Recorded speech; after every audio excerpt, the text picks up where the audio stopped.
In this video tutorial, I'm going to share to you on how you can fix your connection is not private in Google Chrome. So let's get started. Okay, so go ahead in the Windows search bar and simply type Internet Options. Click on Internet Options under the Best Match. Now here in the Internet Properties window, simply click on the Advanced tab. Now click on Restore Advanced Settings. Now, under the Advanced tab, if you find the Reset Internet Explorer settings, click on the Reset button, okay? Once you find the Reset Internet Explorer options, also click on the Reset button and click on Apply and click on OK. And then press Windows key and letter R button together. Here you need to type ncpa.cpl. ncpa.cpl, the same thing as what you can see on the screen, and click on OK.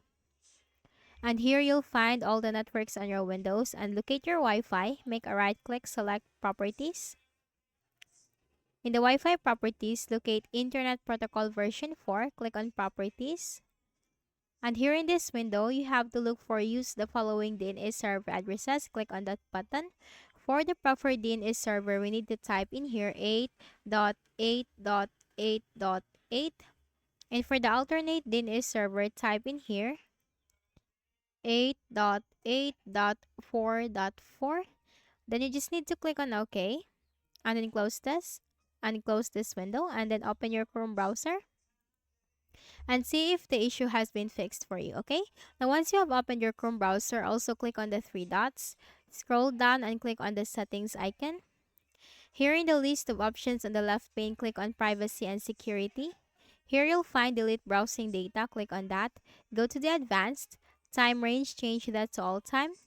Make sure to select the default selection from here and site settings and hosted app data and click on delete data.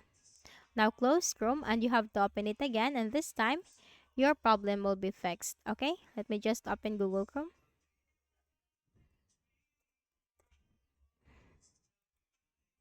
Okay, and this time the problem will be fixed. So, I hope this video helped you. Kindly please do not forget to hit the like button and subscribe to this YouTube channel for more tutorials like this. Thank you for watching.